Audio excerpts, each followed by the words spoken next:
Alors, voilà. Bonsoir, bonsoir à tous et à toutes. J'espère que vous prenez le temps de boire un petit café comme moi. Alors, on commence une nouvelle série de réflexions que j'ai appelée Le chrétien athée. C'est assez étrange de mettre, je sais, ces deux noms-là, deux mots-là, chrétien et athée, côte à côte.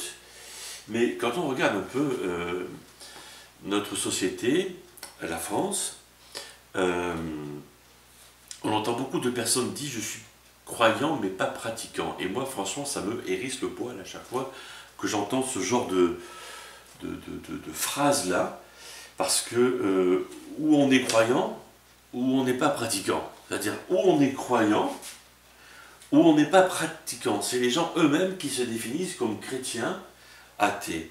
Et ça me rend un peu dingue en fait ça. Donc finalement j'ai décidé de faire une série de prédications sur le chrétien athée, puisque d'après des statistiques qui ont été faites en 2010, 65% des Français se déclarent chrétiens, mais seulement 7% allaient à l'église une fois par mois. Voilà. Alors, un premier verset biblique, Tite 1, verset 16. Ils prétendent connaître Dieu, et ils le renient par leurs actes. Ils sont détestables, rebelles, et se sont disqualifiés pour toute œuvre bonne.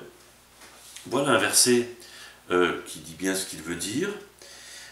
Aujourd'hui, on va parler de je crois en Dieu, mais je ne le connais pas. Je ne connais pas Dieu. Dieu, pourtant, qui est le créateur de l'univers, qui nous a créés pour avoir une relation intime avec nous. Il nous connaît, et il veut qu'on le connaisse comme lui nous connaît, dans cette intimité. J'aimerais vous montrer 3 niveaux de foi. Le premier niveau de foi, c'est « je crois en Dieu, mais je ne le connais pas ». Et je qualifierais cette relation de chrétien culturel.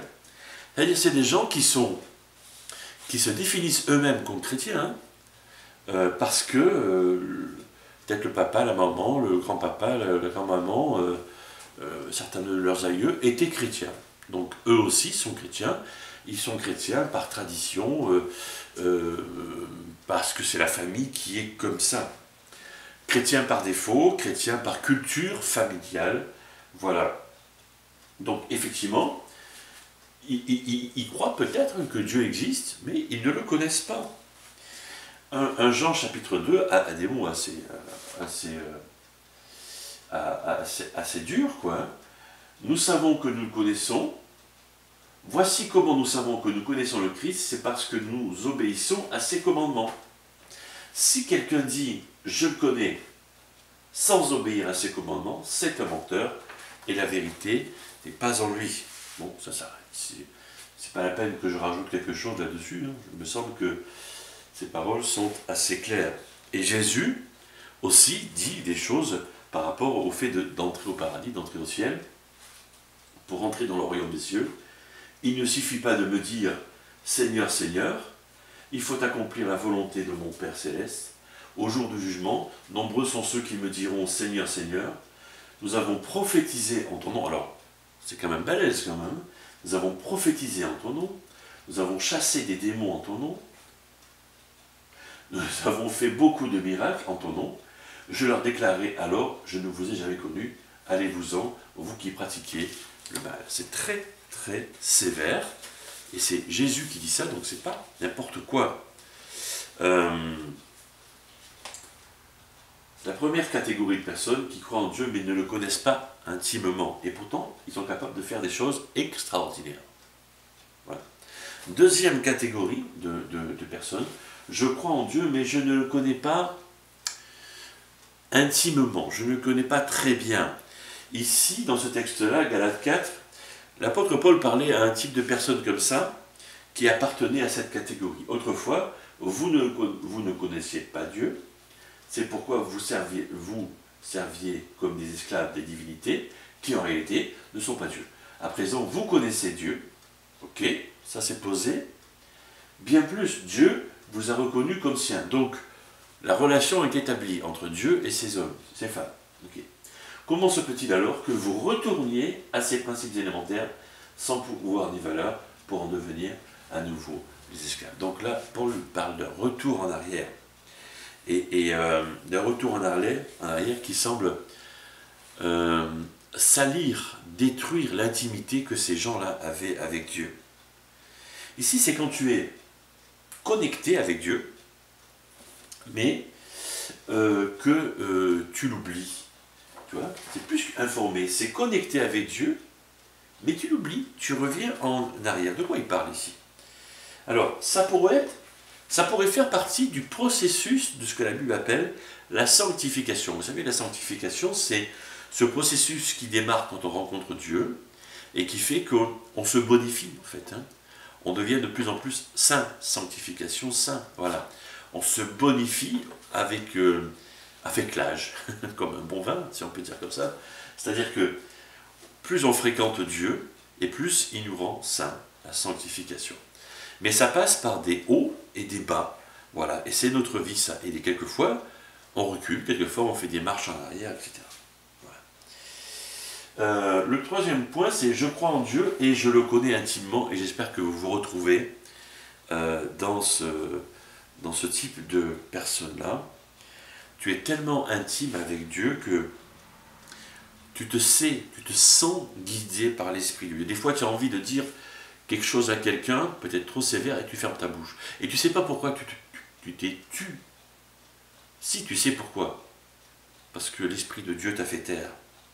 Ou au contraire, tu es devant quelqu'un et tu es en train de lui dire quelque chose, mais tu dis, mais c'est pas moi qui dis ça. Oui, c'est toi. Ben oui, non, c'est Dieu qui parle à travers toi.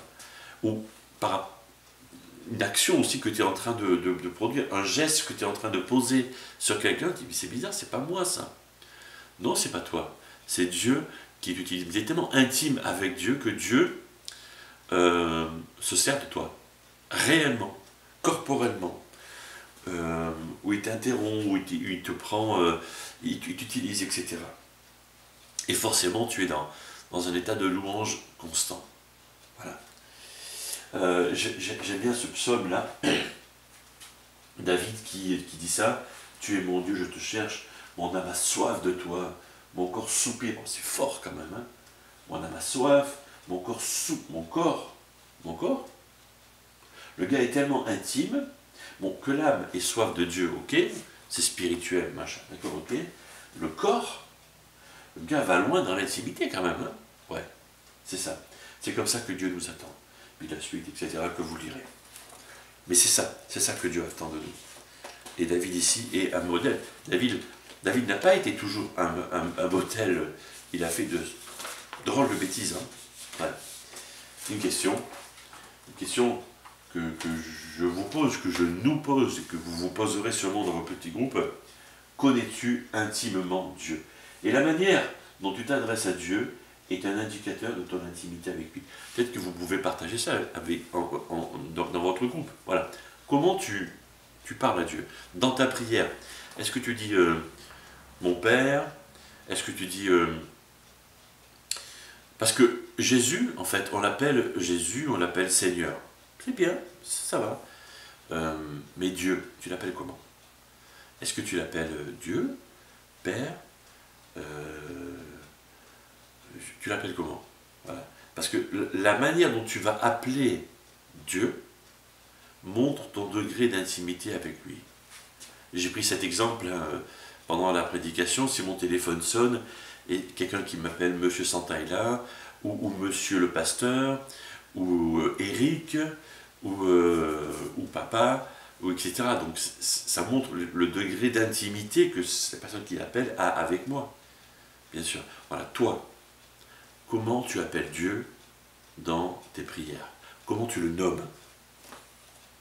Voilà, et puis je vous laisserai lire ça, et peut-être faire votre 7 prières. Je demande au Dieu de notre Seigneur Jésus-Christ, le Père rempli de gloire, de vous donner la sagesse. Alors vous découvrirez Dieu, et vous le connaîtrez vraiment. Ça passe par la sagesse. Je lui demande d'ouvrir les yeux de votre intelligence. Je lui demande, ainsi, vous pourrez connaître l'espérance qu'il vous a donnée en vous appelant. Vous connaîtrez la richesse magnifique des biens qu'il donne à ceux qui lui appartiennent. Vous connaîtrez la puissance extraordinaire que Dieu a montrée pour nous qui croyons en lui. Voilà, je vous laisse discuter. Peut-être appropriez-vous ce texte-là comme une prière pour, non seulement pour la semaine, mais pour tout le mois. Dans Éphésiens chapitre 1, versets 17, 18 et 19. Et puis je vous souhaite une bonne semaine et bonne discussion. À bientôt.